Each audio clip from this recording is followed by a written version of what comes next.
Oh, hello there. Yes, well, phew, what a scorcher.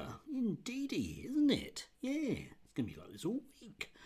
Good grief. I appear to have a pussycat that's missing in action. I think he's just hot.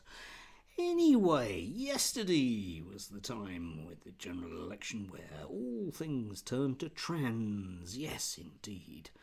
So we had the front page of the Telegraph and the Times leading with trans-related stories, which realistically the vast majority of the public don't really care about. And it's a bit kind of, I don't know, late in the day to be playing particular cards by the Conservative Party. But we had J.K. Rowling, who was demanding that everything is fitted around what she wants, because she's a very rich and powerful woman who writes imaginary stories about children discovering upon puberty that they're not who they believe they are. There may or may not be a parable there. I'm not really quite sure. But one of the problems that J.K. Rowling has, indeed very much those kind of once used to be feminists, if I can put it that way, women of a certain age, is they find themselves very much boxed into a corner because they're very, very, very concerned about a single issue, and that tends to warp space-time around them in some very odd ways. So obviously, a feminist cannot be seen to be siding with very reactionary forces. Not all the time, of course. It doesn't actually stop them writing for the Daily Mail or the Daily Telegraph or indeed the Times, but they mustn't be seen as being too very obviously aligning with the right. And there was a really odd thing yesterday where J.K. Rowling had suggested to people in certain constituencies that they vote for the Communist Party of Great Britain. Yeah. Now, why? Well, because she agrees with their stance in around trans issues. She can't argue that people should vote for obviously right-wing parties because that might be giving the game away. So she ends up in that particular rabbit hole. It's quite astounding, really.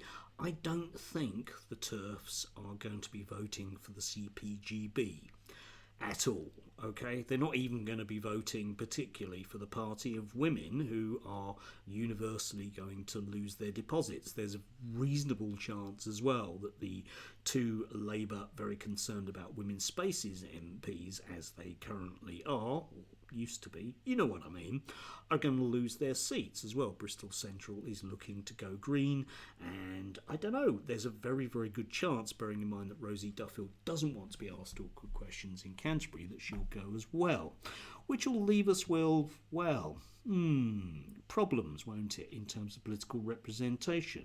Now, J.K. Rowling is in a position to jump up and down about it, and yesterday she was demanding the Labour Party meet her, or the Labour Party anyway offered to meet her. But effectively, why should policy be made by a tiny group of people who have tiny concerns in real terms?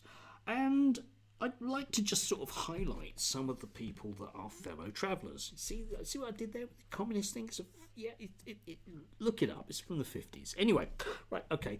Is this notion about the people that travel with J.K. Rowling and the others? Because she provides a hell of a lot of coverage in an umbrella sort of sense of the word for a lot of very, very dubious individuals who have views that we consigned to the dustbin of history at least 20 years ago, in a lot of cases about 400 years ago.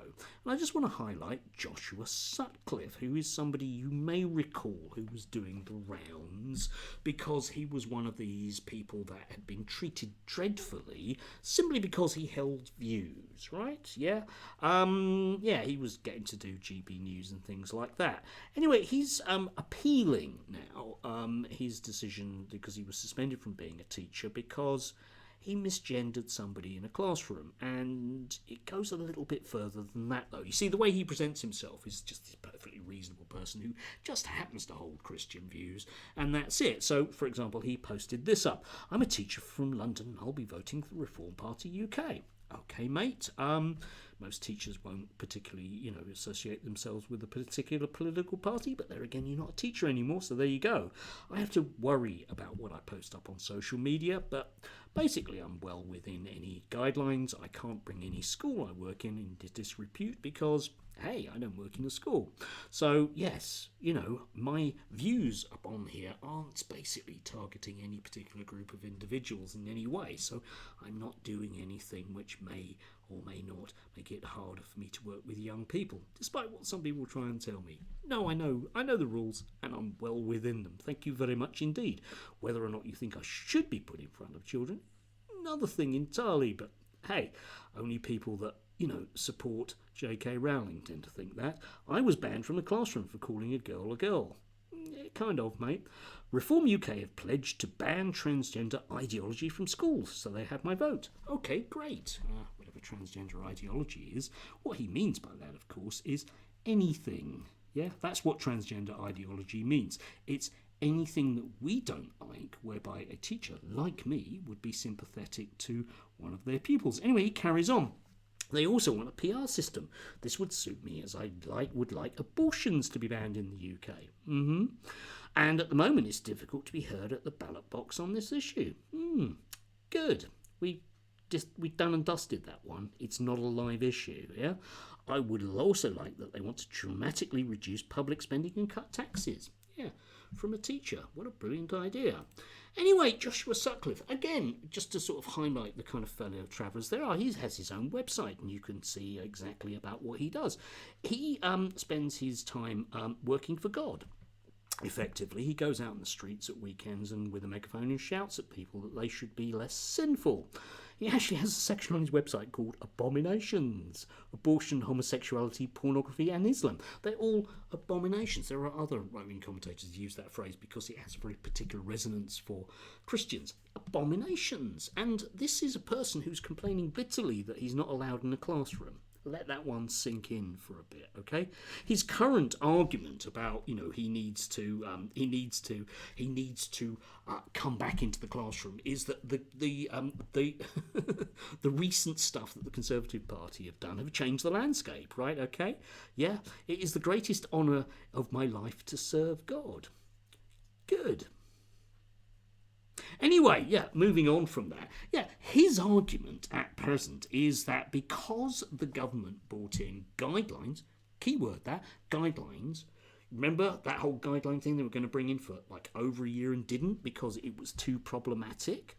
Yeah, that those people, because those guidelines were actually published, that magically his court case shouldn't have gone ahead. I'll post a link down below. You can actually read what the Secretary of State had posted up about the reasons why he wasn't allowed to be a teacher anymore, and they go beyond a little bit what perhaps is standard to be presented. Yeah, and also, of course, we tend to get this thing about the Cass Review. Oh, the Cass Review's been published, and therefore, no matter what, all right, it gives them the blanket coverage of anybody that doesn't like trans people. It's like, yes. So, it should all just be banned. All of it should be banned. Everything all over the place should be banned because of the Cass Review. Right, okay? Except, of course, that isn't the legal framework that anyone's working within. Unfortunately, because we didn't get there, yeah?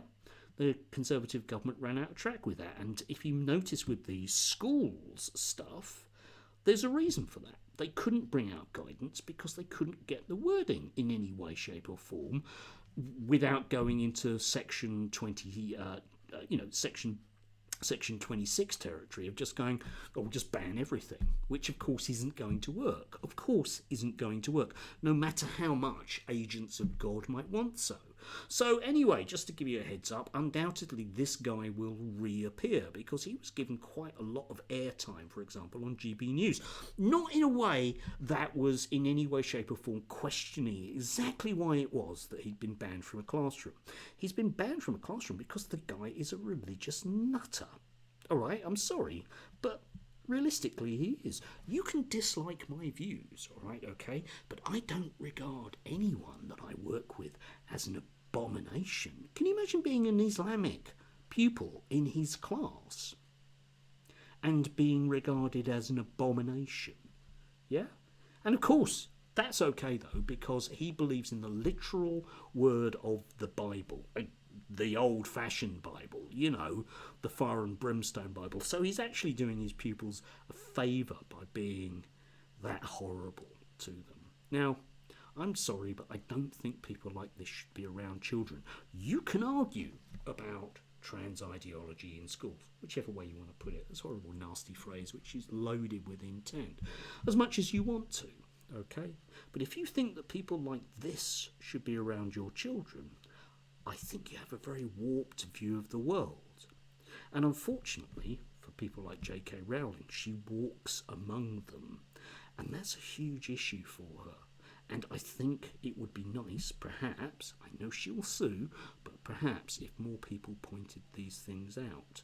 Yeah, as I say, you can see me as being dangerous around children. That's entirely your choice. But I treat all of the young people I work with the level of dignity and respect that they should expect. And I would never call any of them an abomination. Astounding. Anyway, do have a lovely Tuesday. It's going to be very warm again. So, yeah. Don't wrap up warm, I suppose, will be the thing. Enjoy.